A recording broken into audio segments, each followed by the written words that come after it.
तर कृषी विभागाच्या मुख्यमंत्री कापूस सोयाबीन या योजनेमध्ये शेतकऱ्यांसाठी शेतकऱ्यांचं उत्पादन वाढावं यासाठी वेगवेगळे फर्टिलायझर्स घेणं, शेतकऱ्यांचं श्रम कमी व्हावं यासाठी वेगवेगळे अवजारे घेणं, याच्या संबंधित कृषी विभागाने खरेदी केली।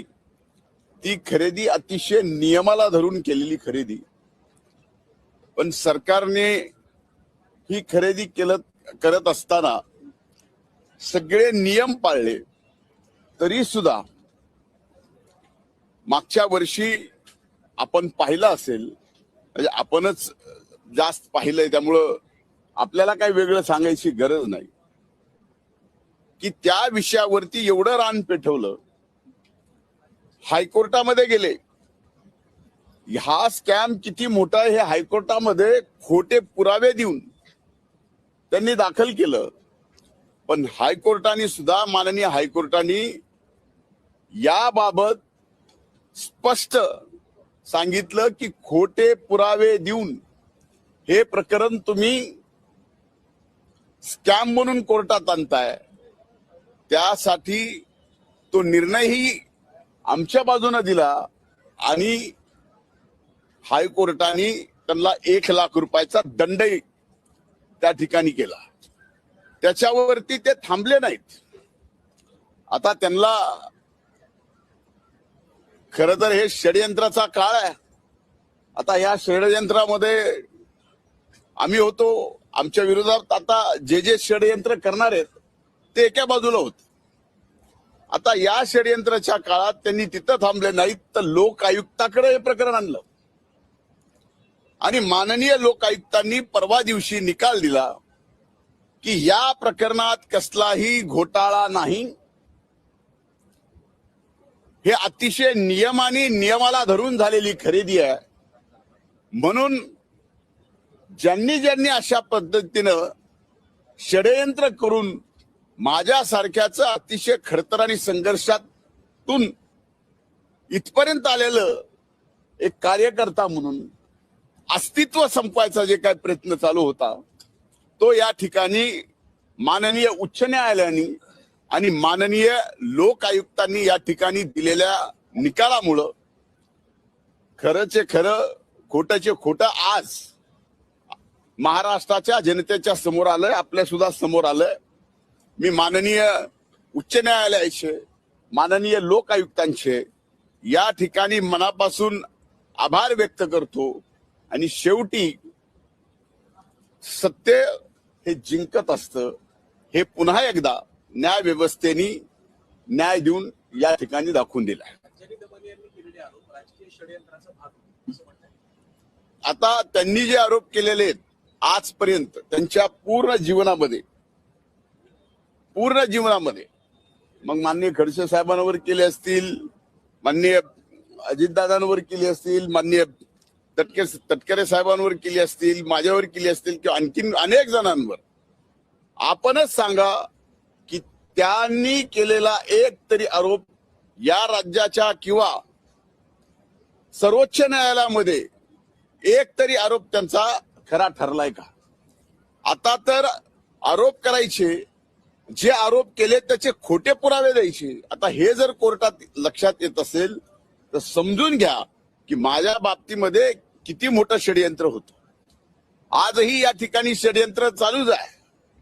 षडयंत्र बंद झालेला अशातला भाग नाही, पण हा काळ असतो, हा काळ षडयंत्राचा आहे।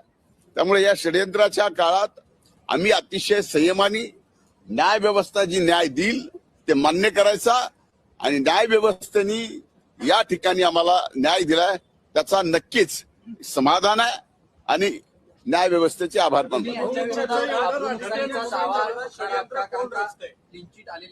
एखादा दावा कुणावर ठोठवावा हा सगळ्यात मोठा प्रश्न आहे। एकाने आरोप केला, तो आरोप किती वेळ दाखवावा, ज्यांनी केला त्याच्यावरती ज्यांनी दाखवावा तो किती वेळ दाखवावा। मीडिया म्हणून त्या आरोपाची तपासणी सुद्धा जर्नलिझम मध्ये आपण करणं हे आवश्यक असावं असा माझं मत आहे. कदाचित ते चुकीचं असेल, पण मला या बाबतीत उच्च न्यायालयाने आणि लोक आयुक्तांनी जो न्याय दिलेला आहे त्याच्यावरती मी समाधानी आहे. आता एक लक्षात घ्या, स्पेसिफिक नाव षडयंत्रात कधीच देता येत नाही आणि ते त्याला व्यक्तीलाही माहित नसतं. फक्त त्याला एवढंच कळत असतं की काहीतरी षडयंत्र आपल्या विरोधात चाललंय आणि एवढं वाईट चाललंय की हा धनंजय मुंडे त्यांना फक्त राजकारणातून संपवायचा नाही, तर या पृथ्वी तलावून संपवला पाहिजे. अशा पद्धतीनं आपल्याला आठवत असेल, आपल्यापैकी अनेक जण असेल की ज्या वेळेस मी राज्याचा विरोधी पक्ष नेता होतो, शेतकऱ्यासाठी, शेतमजुरासाठी, शेतकऱ्यांच्या शेतीमालासाठी या सभागृहामध्ये 8-8 दिवस सभागृह चालू दिलं नाही. कर्जमाफीसाठी 8-8 दिवस सभागृह चालू दिलं नाही. नरड्यातून रक्त पडेपर्यंत हाच धनंजय मुंडे विरोधी पक्ष नेता असताना वरच्या सभागृहामध्ये शेतकऱ्यांसाठी लढला, रक्त ओकलं, न्याय मिळवून देण्याचा प्रयत्न केला. असे अनेक प्रसंग आहेत जे सांगता येतील. सलग 8 दिवस विधान परिषदेचा सभागृह मराठा आरक्षण मिळावं म्हणून मी या ठिकाणी 8 दिवस बंद केलं.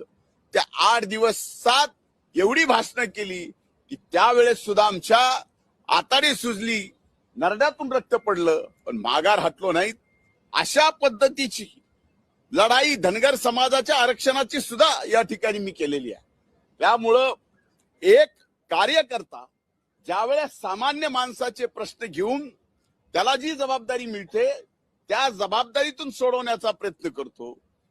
जबाबदारी बदलली की त्याचं रूप षडयंत्रामध्ये आणायचं आणि त्या षडयंत्रातून असा कार्यकर्ता जो तयार झालेला आहे त्याला पूर्णपणे संपवायचं काम या षडयंत्राच्या माध्यमातून करायचं. या सगळ्या आरोपांमुळे तुमचं राजकीय नुकसान झालं. आता पक्षाकडे पुन्हा मंत्रिपदाची मागणी करणार? हे बघा, मी कुठल्याही गोष्टीची मागणी किंवा मंत्रीपद याच्या कधी आयुष्यात विचार केला नाही. मी कुठलीही महत्वाकांक्षा ठेवून इथपर्यंत आलेलो नाही. जयंत पाटील असं म्हणते की आता दादांची इच्छा होती विलिनीकरणाची, मात्र आता दादाच नाहीये, त्यामुळे विलिनीकरण होणार नाही असं त्यांनी स्पष्ट केलं. आता त्या बाबतीमध्ये मी बोलणं उचित नाही, आमचे मान्यवर नेते बोलतील. दादांच्या अपघातासंदर्भात आज पुन्हा एकदा रोहित पवारांनी एक आरोप केलाय की दादांच्या निधनामुळे अपघात होण्यापूर्वी बारामतीच्या विमानतळाची रेगी करण्यात आली. त्यानंतर मला हे कसं करतात माहित नाही आणि या सगळंच ते जे बोलतायत त्याची दखल बाकी सर्व व्यवस्थेने घ्यावी. आता याच्या पलीकडे काय बोलू शकत नाही. रोहित पवार हे आहे का, तथ्य आहे का, एवढे मुद्दे ते मांडतात? या सगळ्या गोष्टीमध्ये ते जे मांडतायत किंवा इतर जे मांडत नाही, आता जे इतर आहेत जे मांडत नाही त्यांना अनुभव जास्त आहे. म्हणजे काल उठून या ठिकाणी या विषयावरती मांडतायत, जे परवा दिवशी दादांच्या बाबतीत काहीतरी वेगळं बोलत होते. हा सगळा संभ्रम आहे. त्यामुळे मी यावर बोलणं उचित नाही असं मी समजतो. हिंदी में जानना चाहेंगे आपको, रोज वेगवेगळ्या पद्धतीचे दावे आणि काही गोष्टी समोर आणतायत, आरोप करतायत. तुमचं किती या गोष्टींवरती विश्वास आहे किंवा या गोष्टींना काही तुमचा विश्वास आहे का? रोहित पवार म्हणतात मला या बाबतीत काही बोलायचं नाही. विश्वास अविश्वास हे बाकी जशा गोष्टी समोर आल्या ना तशा याबाबतच्या सुद्धा समोर येणार आहे. खरं कोण मांडत होतं, खरं कोण भांडत होतं आणि नेमकं त्याला खरं का खोटं काय पाहिजे होतं. थँक्यू.